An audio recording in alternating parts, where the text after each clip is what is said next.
Hello, everyone. Again, this is Richard Dietz from FamilyProfits.com talking to you about ways to live a more frugal, healthy, and green life one room at a time. Brought to you, of course, by FamilyProfits.com. There's my smiling mug up there in case you haven't seen it yet. Last time we talked about the kitchen. Today we're going to be talking about the bathroom, another really important room in the house to save money and actually go green. And we'll jump right into the tips here. The first tip we're going to look at is a warm water heater, question mark. Basically, a hot water heater is the third largest energy user in most homes. And so just by dialing that down a little bit, you can save a lot of money. It's also a safety issue, which we'll talk about as well. The usual setting for a hot water heater is about 140 degrees. If you turn this down to 120, it's still going to be super hot water. You can still get that hot shower that many people love. But what's interesting is that every 10-degree reduction in your hot water heater can save 3 to 5% in your energy costs. And 733 pounds of CO2 annually. So you're going to be saving money on your gas or electric bill, and you're going to be saving the environment once again.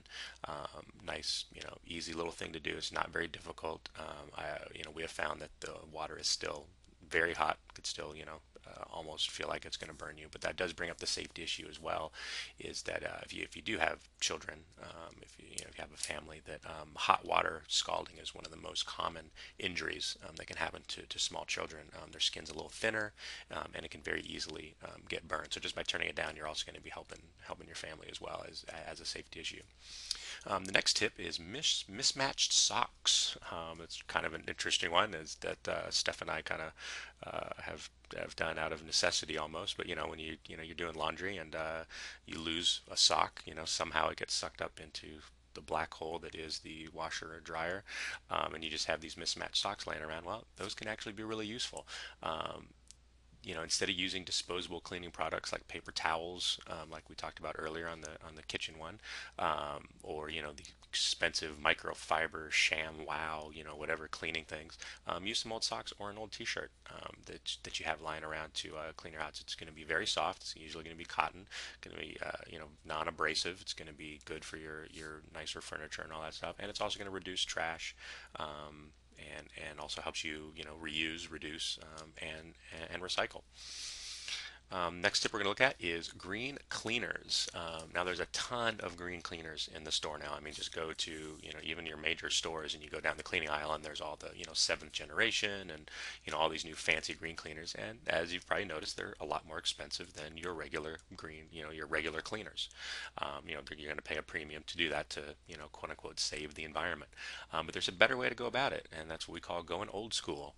If I think back to my grandmother when I was a little kid, she did a lot of cleaning with simple things like vinegar, baking soda, and lemon juice, and that stuff is really making a comeback.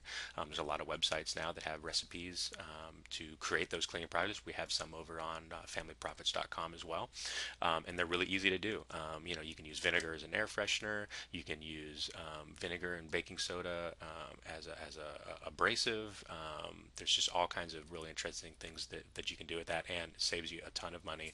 Going to be a lot healthier for your environment. So you can go on over to FamilyProfits.com and look for those under the sustainability section. The last tip with the bathroom is sometimes one people don't want to talk about, but I was raised by hippies back in the 70s, so that will obviously date me a little bit. And we had a phrase around the house that was, if it's yellow, let it mellow. If it's brown, flush it down. I'm sure many people have probably heard that one. Most people don't live with it. But a key we wanted to point out here is that 26% of household water use is from flushing the toilet. So obviously there's a lot of flushing going on, and and you can save a lot of water just by if it's yellow, letting it mellow a little bit, which is a little odd, but it takes a little getting used to.